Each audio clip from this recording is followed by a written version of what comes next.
Olá, pessoal, a graça e a paz. Estamos dando início hoje a mais um módulo do nosso curso avançado em teologia, EAD, e nós vamos dar início à análise na carta de Paulo aos Romanos. Esse módulo, na verdade, nós vamos dividi-lo em dois momentos, né? A disciplina é análise em Romanos.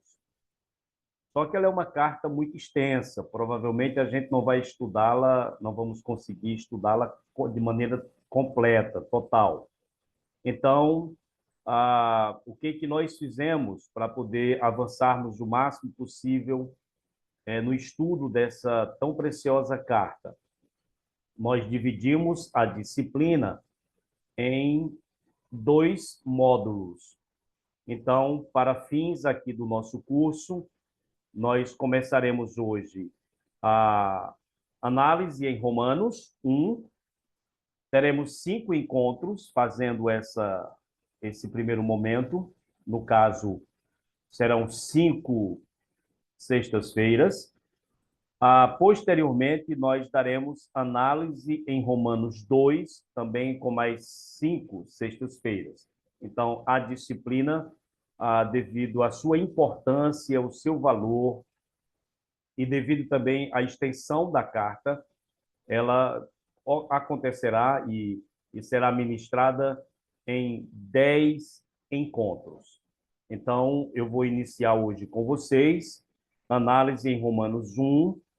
Vou fazer aqui a exibição dos slides para poder ficar melhor, para nós acompanharmos esse momento. Só informando para vocês que no site do nosso seminário já disponibilizamos a apostila. Ela é uma apostila bem extensa, porque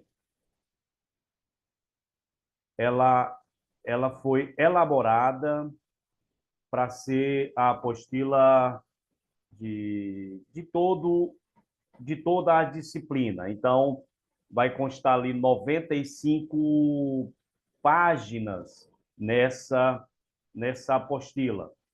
Então, vocês já podem baixar, já podem fazer a impressão dela toda, porém, o material também bastante extenso em relação a outras apostilas que nós fizemos, é exatamente porque ele será utilizado nos dois módulos, análise em Romanos 1 e análise em Romanos 2, ok?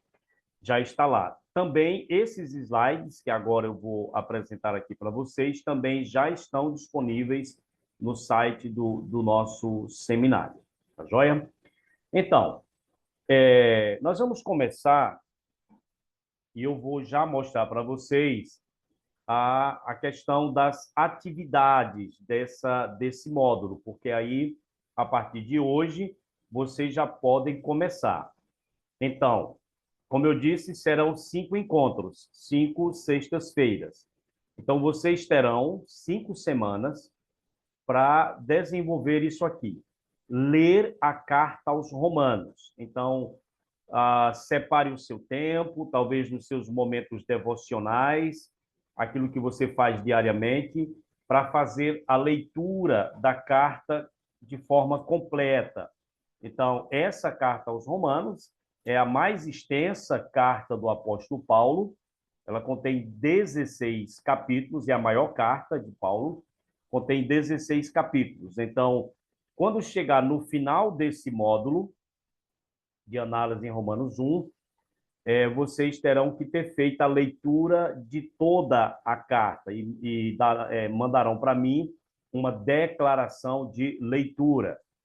Quando nós formos dar análise em Romanos 2, vocês também farão uma segunda leitura dessa carta. Então, esse é o primeiro ponto das atividades que vocês vão desenvolver nesse módulo.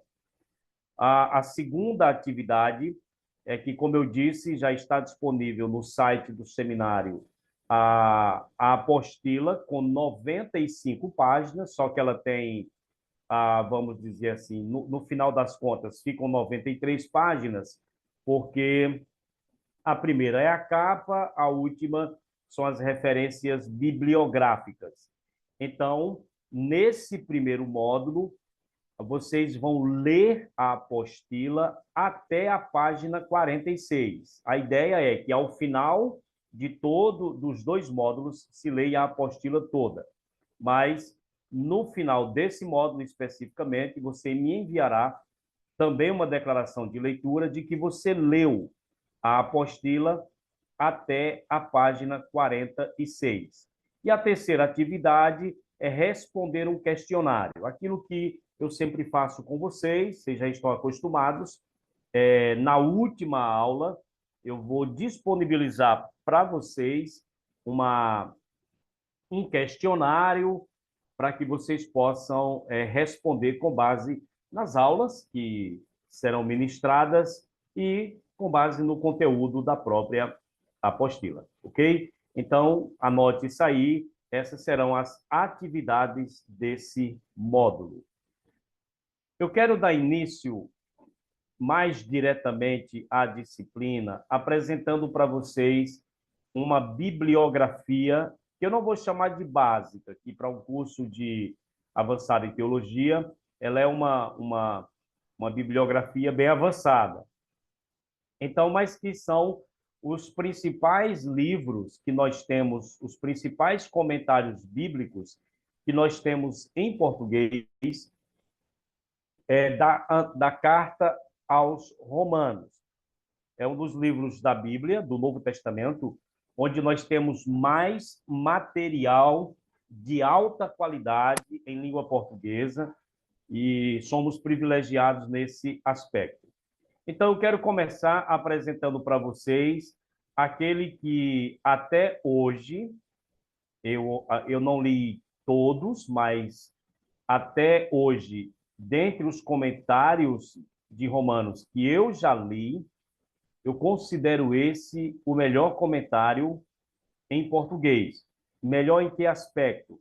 Existem comentários maiores, comentários como eu vou mostrar para vocês, mais extensos, talvez até mais exegéticos, mas a mensagem de Romanos de John Stott, para mim, ele é mais completo pelo fato de que, além da parte de trabalhar com profundidade e com clareza a explicação do texto, ela tem uma aplicação muito boa da mensagem.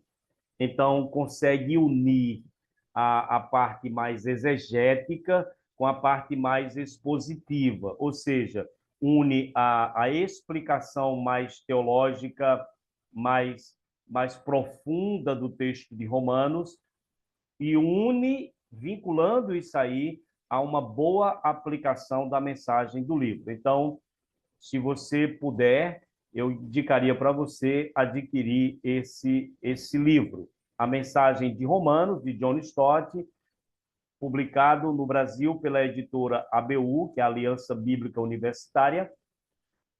Se eu não me engano, hoje não tem mais essa editora, mas a editora Ultimato é quem está vendendo esse material, tá certo? Mas, além da Mensagem de Romanos, tem um clássico que já é bem antigo na literatura brasileira, na literatura do português, que faz parte da coleção da Edições Vida Nova, série Cultura Bíblica, que é Romanos, Introdução e Comentário, do famoso escritor e biblista e autoridade do Novo Testamento, o F.F. Bruce. Então, esse também é um bom livro, com uma ênfase mais exegética. Além disso, nós temos o comentário de Romanos, do brasileiríssimo, né, o Hernandes Dias Lopes. Ele tem uma coleção de comentários expositivos, que já está completa, de todo o Novo Testamento. E aí nós temos Romanos, o Evangelho segundo Paulo. Como o próprio na própria capa aí está escrito, esse é um comentário expositivo, certo? Ele não é um comentário exegético, mas muito bom. O Hernandes, ele trabalha de uma maneira muito clara, como é muito característico da sua maneira de escrever. Ele escreve com muita clareza e apresenta a mensagem com muita profundidade. Então, é um comentário também muito bom. Além desse, nós temos um comentário exegético muito bom do teólogo reformado William Hendrickson, que é Romanos, e é publicado pela editora Cultura Cristã. Também é um excelente comentário, numa perspectiva bem reformada, né, calvinista. Outro também, que é o comentário bíblico de Romanos, do R.C. Sproul. Na verdade, são estudos bíblicos expositivos em Romanos. É uma série lançada pela editora Cultura Cristã, também um teólogo reformado, um calvinista, também trabalha com bastante profundidade a carta aos Romanos. Além dele, nós temos o do C. Mervyn Pate, que é também um comentário expositivo, publicado pela Edições Vida Nova. E aí nós temos também um comentário exegético, publicado pela editora Fiel, do John Murray. É um comentário bem extenso e também de excelente qualidade. E aí o mais recente, lançado em português no Brasil, é o comentário exegético de Douglas J. Moo, lançado recentemente pela Edições Vida Nova. Então, gente, o que eu apresentei para vocês aqui, particularmente eu entendo que é o de maior excelência que nós temos de literatura, da Carta aos Romanos, de autores conservadores, ok? Então, estão aí as dicas de materiais, de referências bibliográficas, literatura de qualidade que você pode adquirir, que é da Carta aos Romanos. Muito bem. Eu gostaria de dar início à parte mais expositiva da carta, primeiro apresentando para vocês algumas declarações feitas por alguns estudiosos do Novo Testamento ao longo da história. No livro do reverendo Hernandes Dias Lopes, exatamente na página 11, esse livro que eu mostrei para vocês de Romanos, tem uma declaração, ele cita uma declaração feita por John Peter Land acerca da carta aos Romanos, que revela o valor, a importância dessa carta. Então, o John Peter Land, ele vai dizer que a carta de Paulo aos Romanos é muito mais que simplesmente uma carta. Ele diz, olha, ela é um tratado teológico. Então, dentre as 13 epístolas escritas pelo apóstolo Paulo, essa daqui é a que tem um conteúdo teológico mais denso. O Peter Land, ele vai dizer que é o maior compêndio de teologia do Novo Testamento. Ele ainda diz que a carta aos Romanos é a epístola das epístolas, é a mais importante e proeminente carta de Paulo. Então, por essa declaração, percebe-se como o Peter Land, ele tinha a carta aos Romanos, tem em alta estima pelo seu denso, pelo seu profundo conteúdo teológico e, conforme nós veremos, que apresenta de maneira plena, de maneira completa, o Evangelho de Jesus Cristo. Mas, além dele, tem uma declaração que é feita no seu livro Estudos Bíblicos Expositivos em Romanos, feita pelo R.C. Sproul, e ele vai dizer que a epístola de Paulo aos Romanos foi sua magnum opus, ou seja, foi a sua obra magna. Em outras palavras, o que ele está dizendo é que dos escritos do apóstolo Paulo, as 13 epístolas que chegaram até nós, a carta aos Romanos foi a sua maior obra escrita.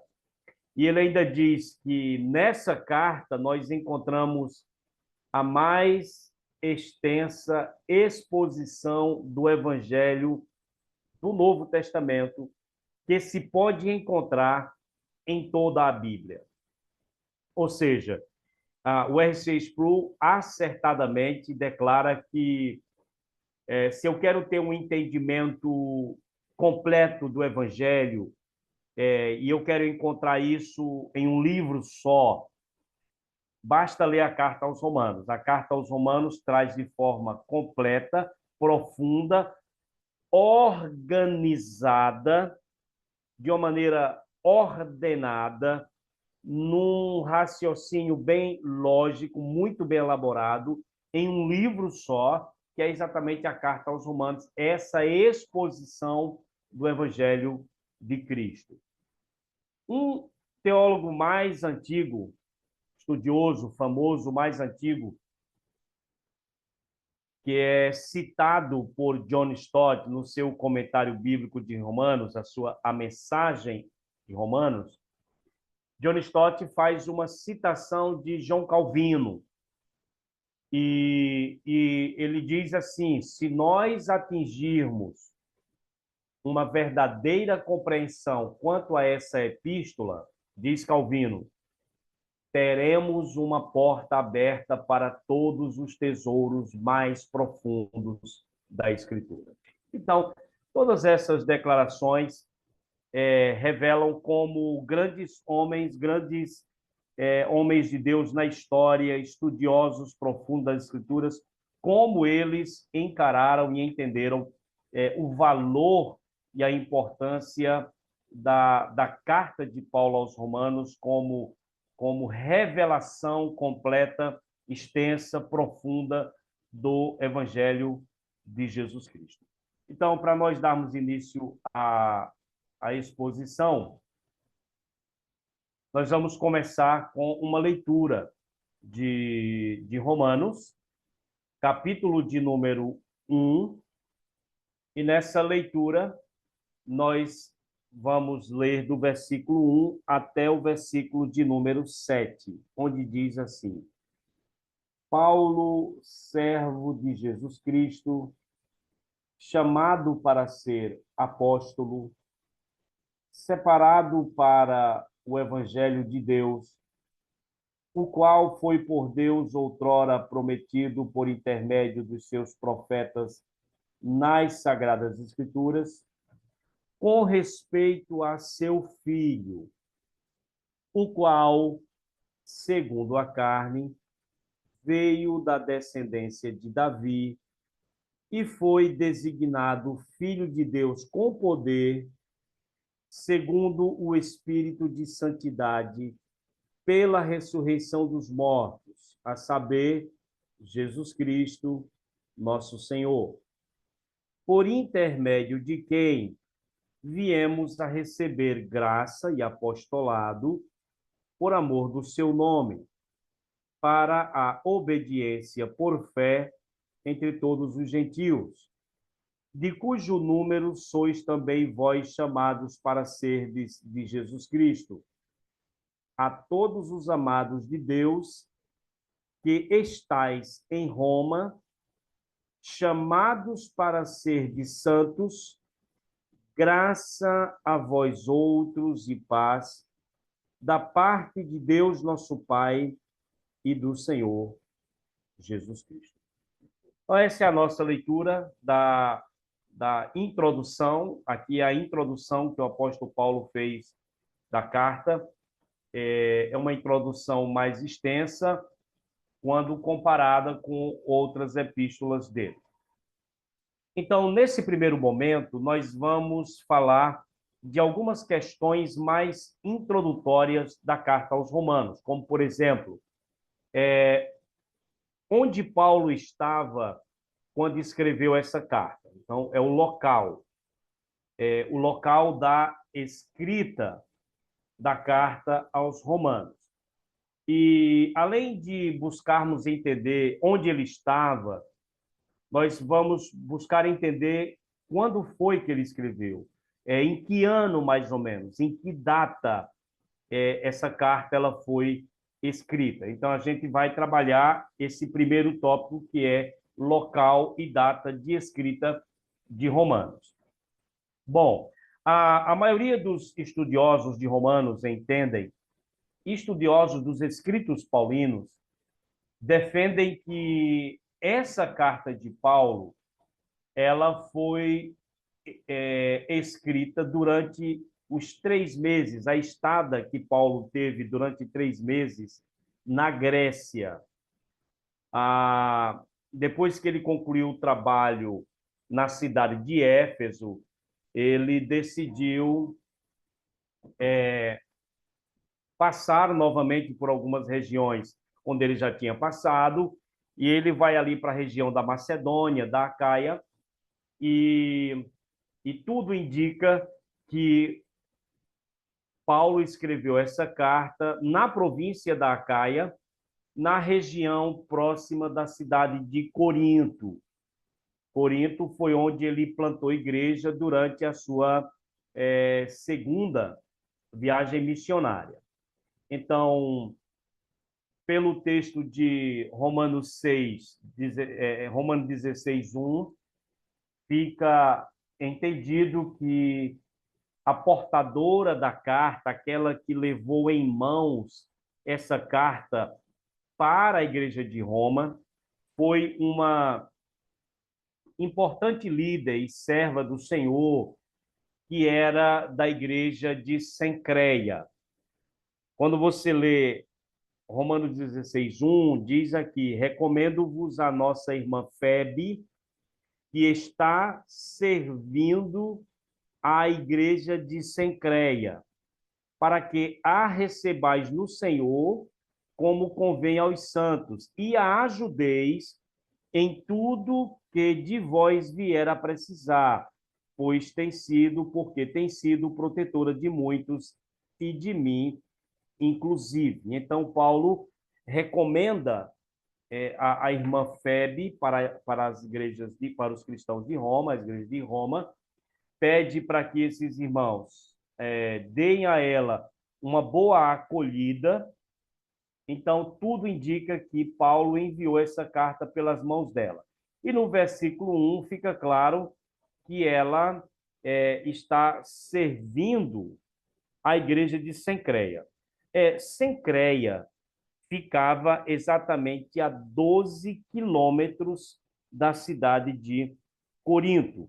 Então, tudo indica que Paulo escreveu essa carta desse local. Agora, existem autores que defendem que o local exato da escrita foi a cidade de Corinto. No capítulo 16, versículo 23, ele envia saudação. E na saudação, ele diz: saúda-vos Gaio, meu hospedeiro, e saúda-vos Gaio, meu hospedeiro e de toda a igreja. Saúda-vos Erasto, tesoureiro da cidade, e o irmão Quarto.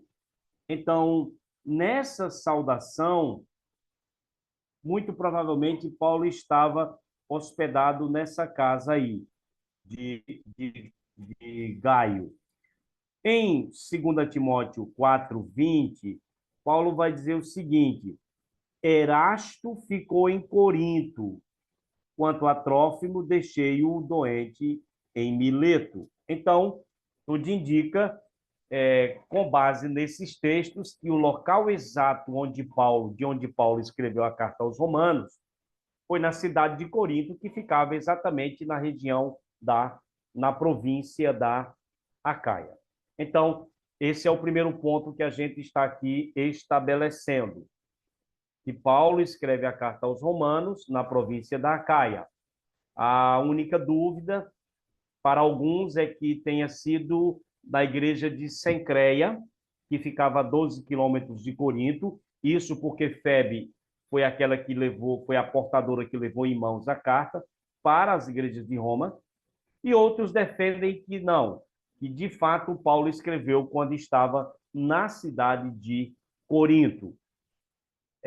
A partir disso, entende-se que a data da escrita, a data mais próxima, mais aceita da escrita dessa carta, é entre os anos de 56 e 58 depois de Cristo, durante a sua terceira viagem missionária, que foi logo depois que ele plantou a igreja em Éfeso.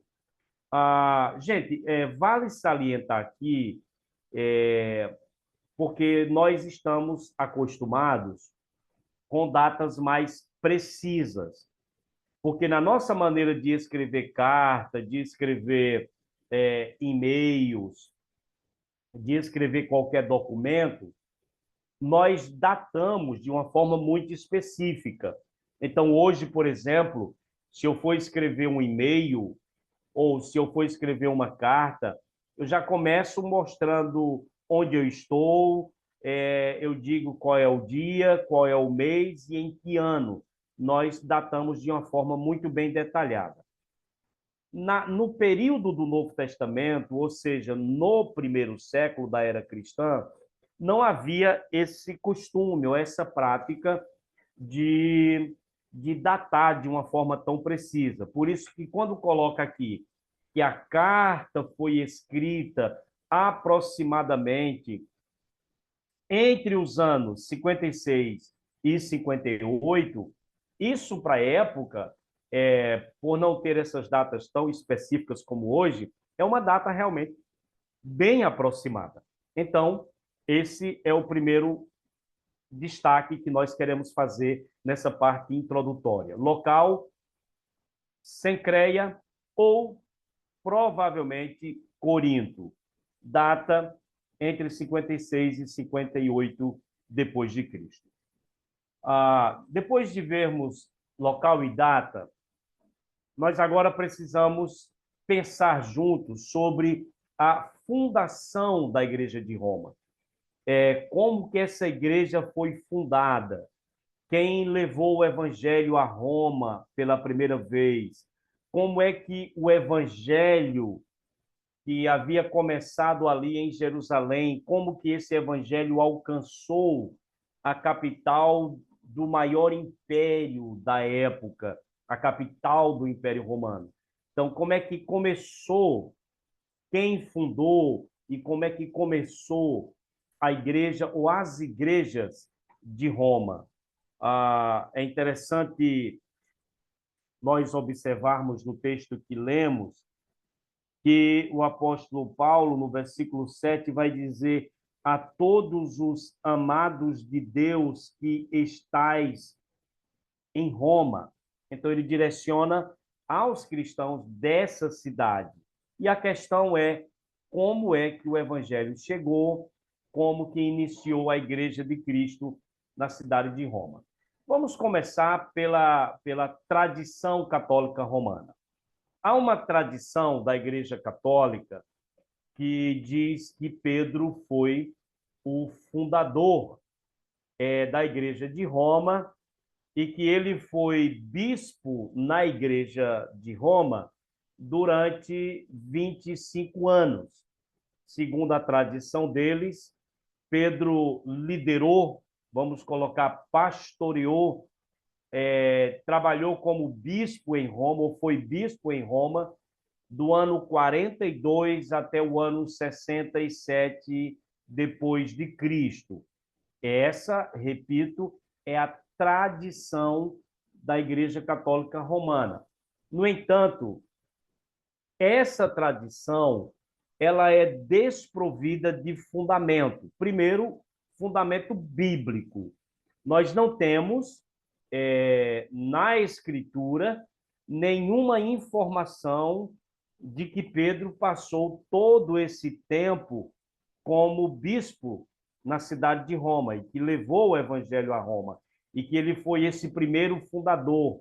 Não temos nenhum relato.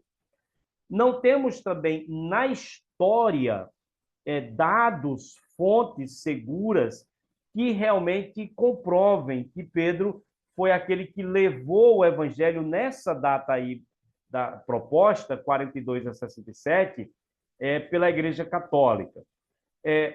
Algo que caminha na direção contrária do que eles afirmam é que a cidade de Roma era a capital do Império Gentil da época, do maior império, era a capital do mundo gentil.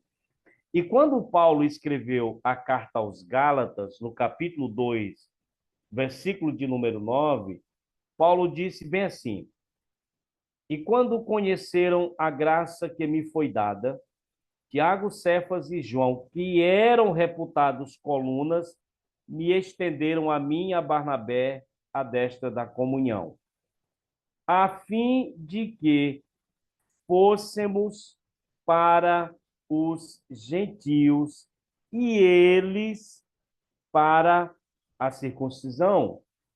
No versículo 7 diz assim: Antes, pelo contrário, quando viram que o evangelho da incircuncisão me fora confiado, como a Pedro o da circuncisão, pois aquele que operou eficazmente em Pedro para o apostolado da circuncisão, também operou eficazmente em mim para os gentios. Então, nessa carta aos Gálatas, Paulo deixa claro que o Deus que havia chamado Pedro havia colocado como prioridade no ministério de Pedro a evangelização da circuncisão, ou seja, a evangelização dos judeus que praticavam a circuncisão.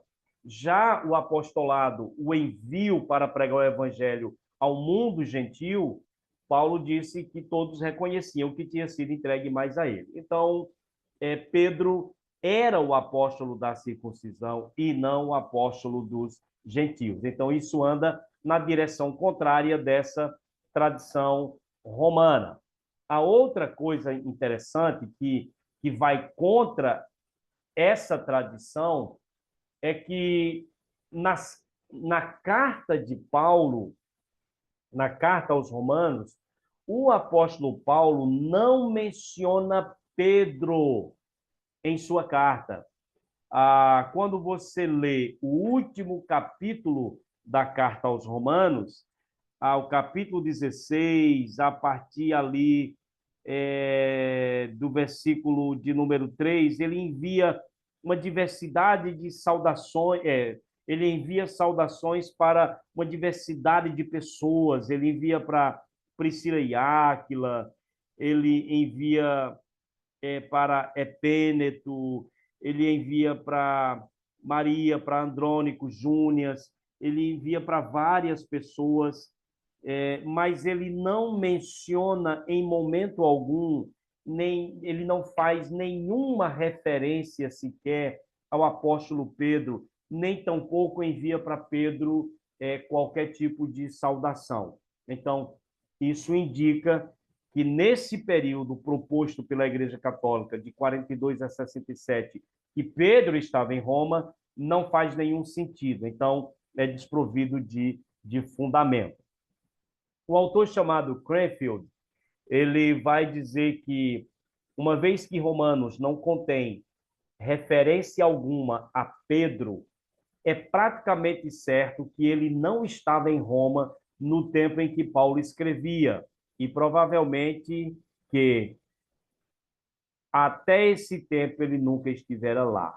Então, essa tradição católica de que Pedro foi o fundador e que foi bispo em Roma durante 25 anos, do ano 42 a 67, ela é desprovida de base, de fundamento. Numa frase simplificada, ela não se sustenta em pé.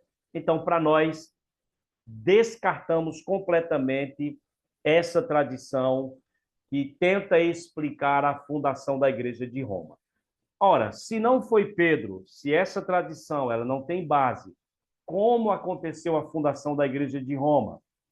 Então, nós vamos agora para mostrar para vocês que existem duas possibilidades que são as mais aceitas pelos estudiosos, que explicam a origem da Igreja de Roma. A primeira possibilidade é que a Igreja de Roma ela foi fundada por judeus que eram prosélitos do judaísmo e que haviam se convertido em Jerusalém na festa do Pentecostes no ano 30 depois de Cristo.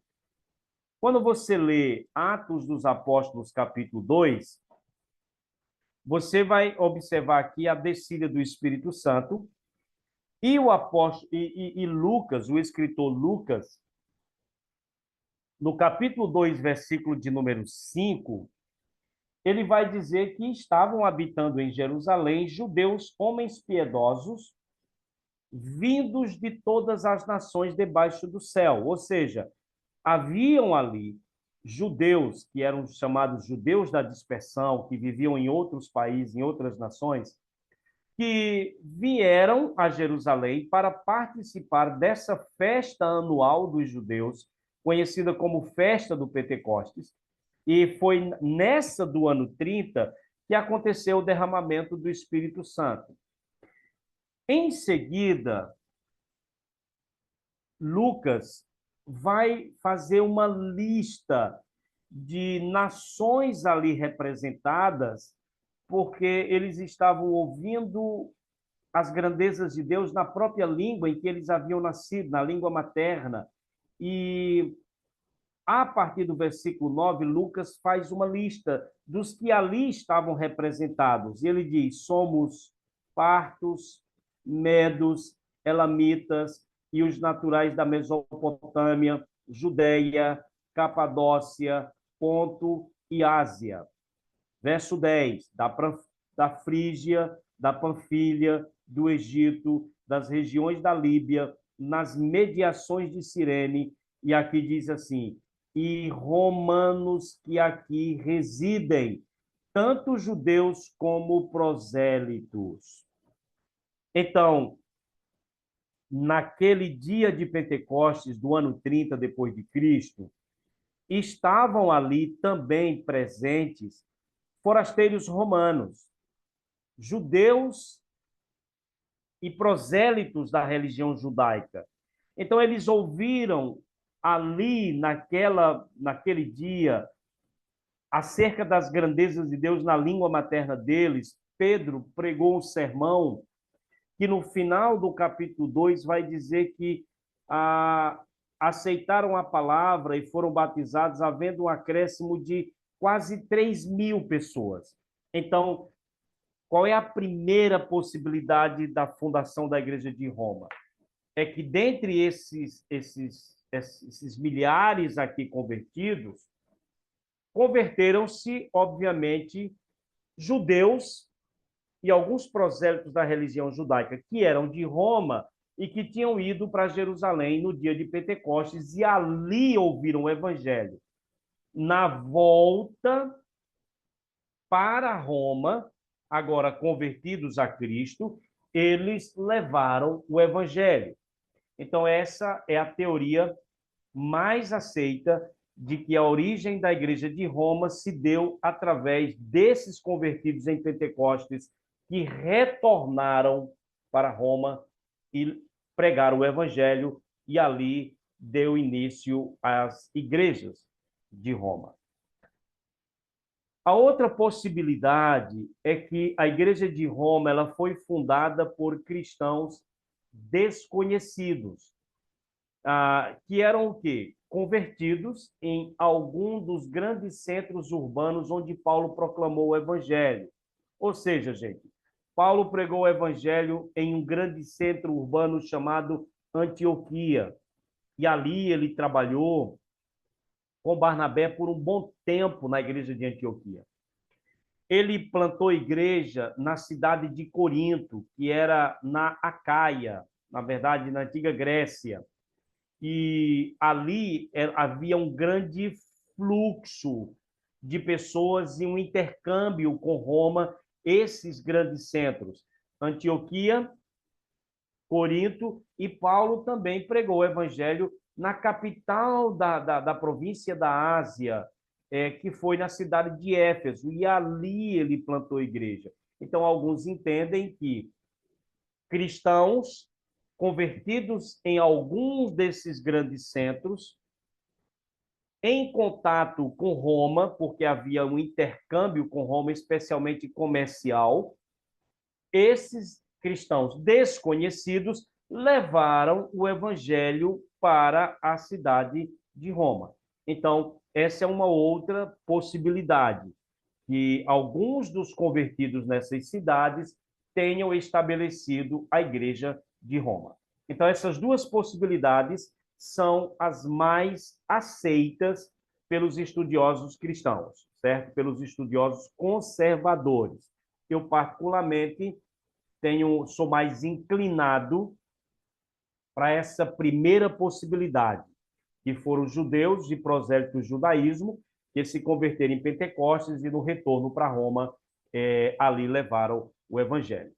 Mas reconheço, sem nenhuma dificuldade, que a possibilidade também de ter sido através de cristãos desconhecidos, residentes nesses grandes centros urbanos, onde Paulo pregou o evangelho e plantou igreja, também é muito grande. Ok? O próximo tópico que nós vamos ver agora, e o último da nossa aula de hoje, é o propósito da carta aos Romanos. Então, Paulo escreveu essa carta, mas ele escreveu com qual propósito ou com quais propósitos? Ah, vários estudiosos defendem que Paulo não escreveu a carta aos Romanos para resolver problemas locais e circunstanciais. Veja só, nós entendemos que as cartas de Paulo elas são cartas circunstanciais. Em que sentido? No geral, Paulo escreveu para tratar de algumas situações específicas na vida das igrejas. Às vezes, um problema de influência de falso ensino, de falsos mestres. Às vezes, chegava ao conhecimento de Paulo problemas de relacionamento entre os crentes gentios e judeus. E Paulo escreveu para corrigir essas circunstâncias específicas, provocaram e geraram em Paulo essa percepção da necessidade de escrever para resolver.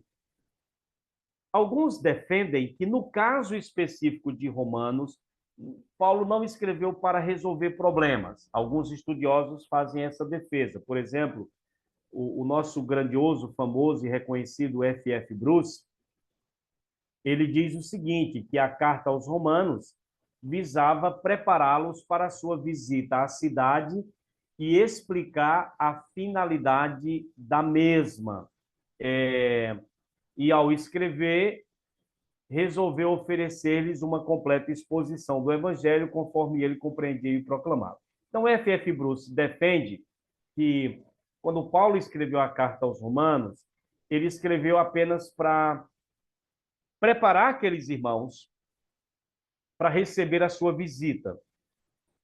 Tanto aqui no capítulo 1, a partir do verso 13, como lá no capítulo 16, Paulo vai dizer que ele tem a pretensão de chegar na Espanha. E para chegar na Espanha, ele queria contar com o apoio dos cristãos ou das igrejas de Roma. Então, F.F. Bruce defende que não é que Paulo ficou sabendo de problemas existentes na igreja de Roma e ele escreveu para tratar desses problemas, mas ele escreveu para preparar as igrejas, os irmãos, para recebê-los e oferecer a ele apoio para que ele pudesse realmente alcançar a Espanha. E aí ele diz que, ao fazer isso, ao escrever com esse propósito, tão somente de preparar os cristãos de lá para a sua visita, ele resolveu oferecer uma completa exposição do Evangelho conforme ele compreendia e conforme ele proclamava. Esse é um ponto. Esse outro autor, o Cranfield, ele vai dizer o seguinte: olha, Paulo planejava visitar Roma e de lá seguir em viagem para a Espanha, conforme eu já disse.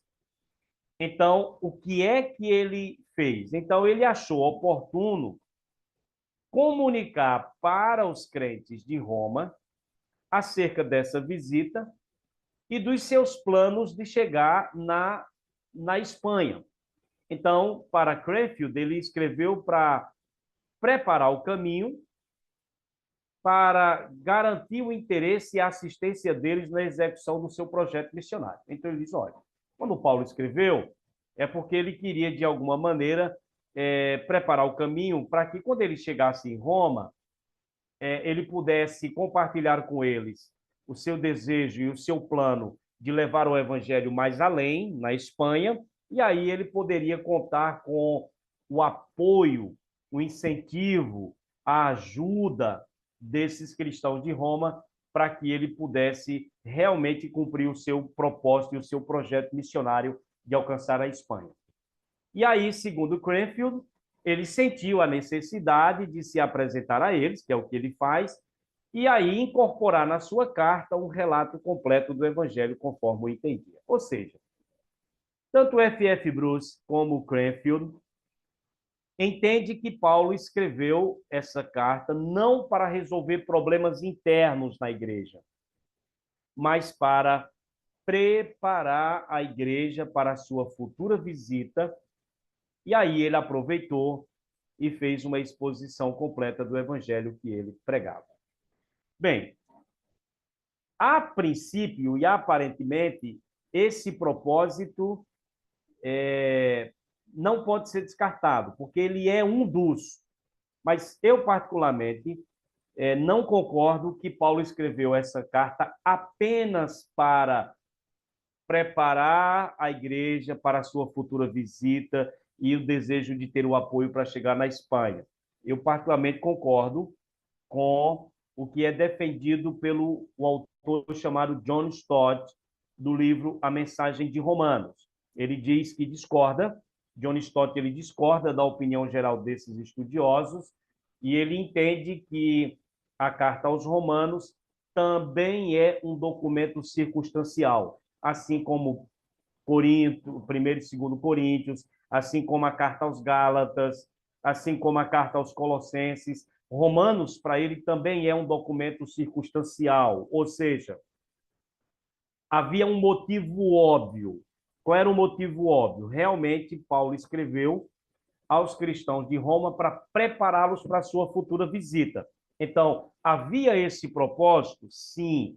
Basta ler esses versículos aí, Romanos 1, 9 ao 12, verso 15, capítulo 15, verso 22 ao 23, fica muito claro que realmente Paulo escreveu com o objetivo, com o propósito de preparar aqueles irmãos para a sua futura visita. Isso é um motivo óbvio, não se descarta, porque ele é real. Porém, essa carta ela nasce também da situação em que se encontravam os cristãos de Roma. Então, seguramente, Paulo teve informações, chegou ao conhecimento dele, algumas circunstâncias específicas ligadas aos cristãos de Roma. E, por exemplo, a igreja em Roma, gente, era uma comunidade mista, ou seja, existia na igreja de Roma membros da igreja que eram judeus e membros da igreja que eram gentios.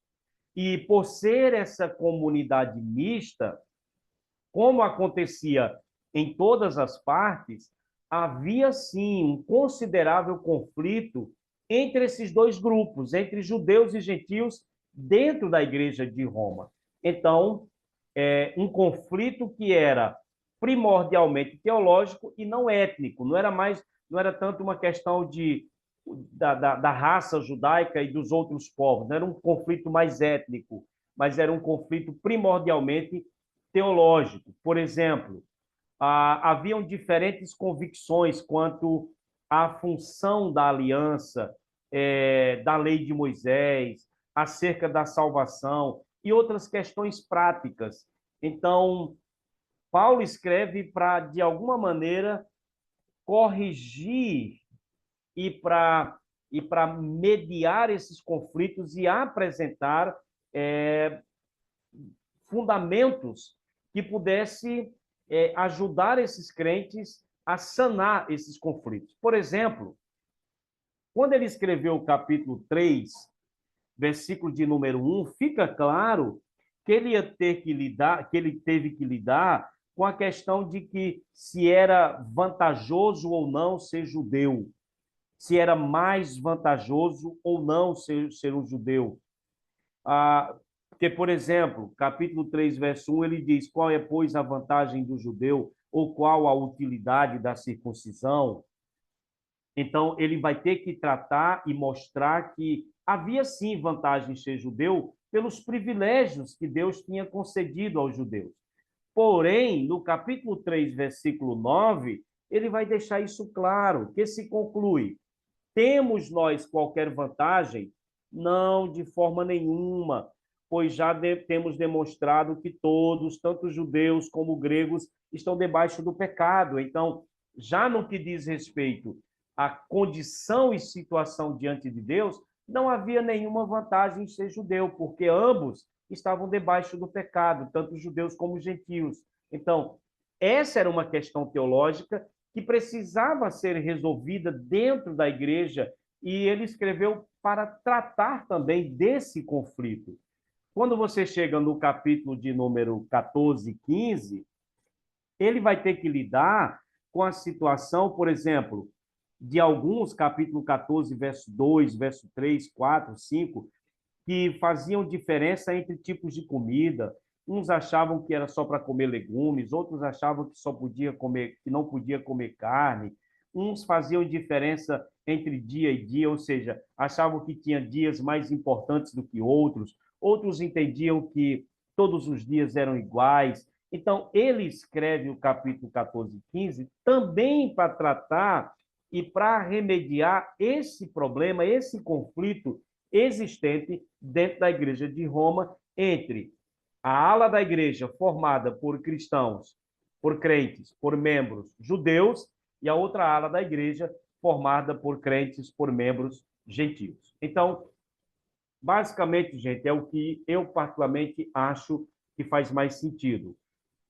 Propósito da escrita era preparar os irmãos, a igreja, para recebê-lo em sua futura visita? Sim, com certeza.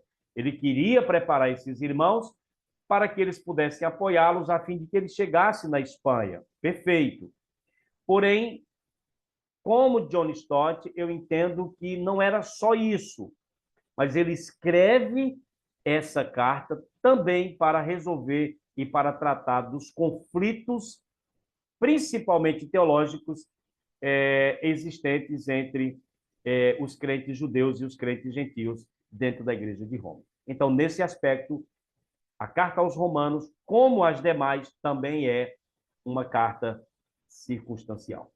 Então, essa é a nossa aula de hoje, dessa parte mais introdutória da carta, onde nós vimos local e data, vimos a questão da fundação da igreja e das teorias que existem dessa fundação e os propósitos da escrita da carta. Se Deus assim nos permitir, na próxima aula nós estaremos entrando diretamente na exposição do texto bíblico. Então, até a próxima, se Deus quiser, e deem uma olhada lá no início e já comecem a fazer a leitura da carta aos Romanos, nas suas leituras devocionais.